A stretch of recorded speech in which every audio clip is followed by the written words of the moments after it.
ከመጀመሪያው ተአምራት በቃና ዘገሊላ ኢየሱስ ክርስቶስ ካደረገው ተአምራት ጀምሮ በየምዕራፎቹ ብዙ ተአምራትን ባደረገ ጊዜ ደቀ መዛሙርቱ አብረውት ነበሩ።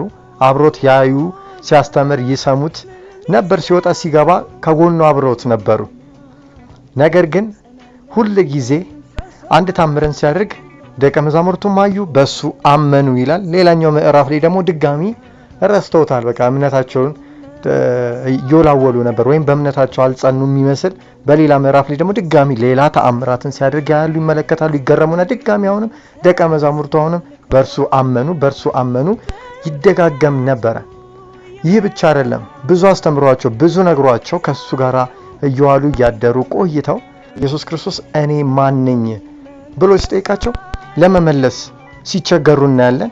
ግን በመሃል ለጴጥሮስ መንፈስ ገለጠለት ወይም የእግዚአብሔር አብ ፍቃድ ሆነና መንፈሳዊ መገለጥን አግኝቶ አንተ የሕያው የእግዚአብሔር ልጅ ነህ ብሎ ሲመልስለት እናያለን።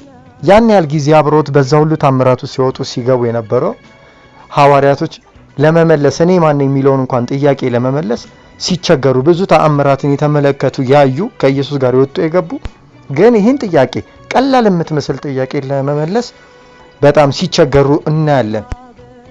ይህ የሆነበት ምክንያት ምንድን ነው? የሚገርመው ነገር እኛ አሁን ላይ ያለን ክርስቲያኖች ደግሞ ክርስቶስን በዓይናችን አላየነውም፣ በስጋ አላየነውም፣ ግን ቃሉን አምነን ተቀብለን ብዙ የሆኑ ያውም ሚስጥራቶች፣ መንፈሳዊ ሚስጥራቶች፣ ከዚህም ያለፉ ትልልቅ ሚስጥራትን መረዳት ችለናል። ይህ የሆነበት ሚስጥር ምንድን ነው?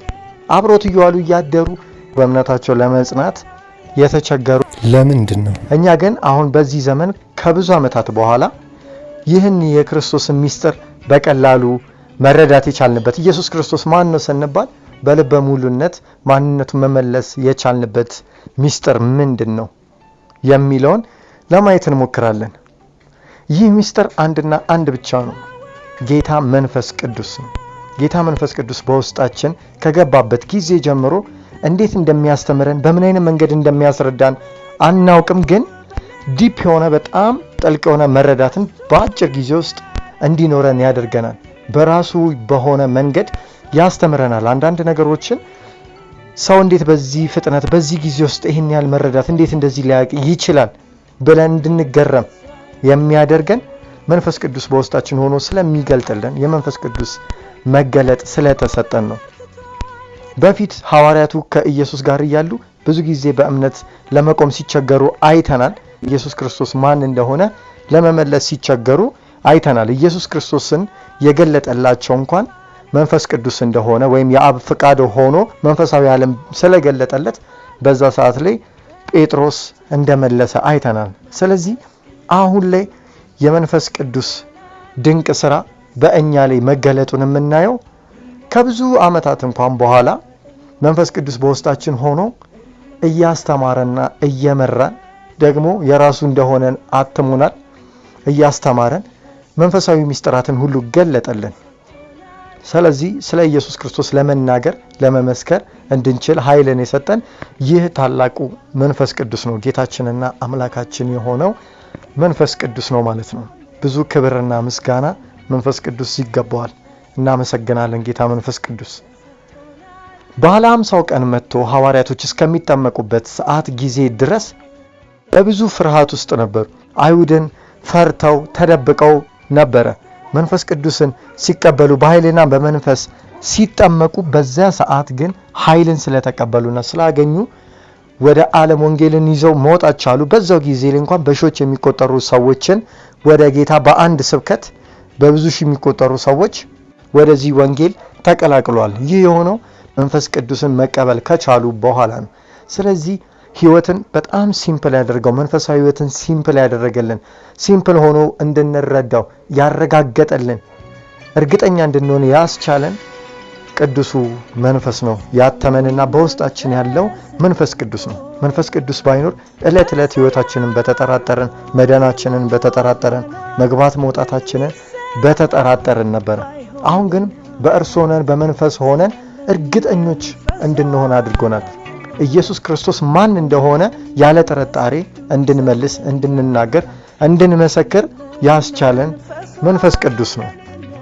አብሮት ብዙ ያሳለፉት ሐዋርያቶች እያሉ በኋላ ደግሞ ኢየሱስ ክርስቶስ ከሞተ በኋላ ቅዱስ ጳውሎስ ይህንን ወንጌል ጥሪ ተቀብሎ ከመጣም በኋላ እነ ጴጥሮስ በብዙ ይገረሙ ነበር።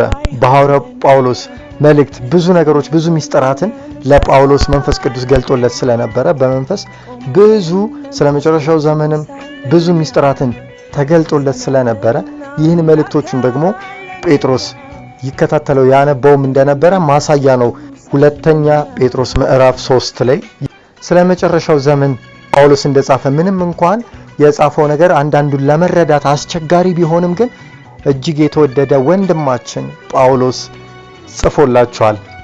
ስለመጨረሻው ዘመን ብሎ ስለ የጳውሎስን አገልግሎት ጴጥሮስ እንዴት ኮንፊርም እንዳደረገ እናያለን እዛ ላይ እና ኢየሱስ ክርስቶስ ካረገ በኋላ ለጳውሎስ ይህን ሁሉ ሚስጥራትን ሁሉ የገለጠለት ያበራለት ብዙ ሐዋርያቶቹ በዛ ጊዜ የነበሩት ከጌታ እግር ስር እንደተማሩት በእነሱ ልክና አንዳንዴም ከዛም ያለፈ በሚመስል መልኩ ይህን የሰማይ ሚስጥር ያበራለት ያሳየው ይመራው የነበረው መንፈስ ቅዱስ ነው።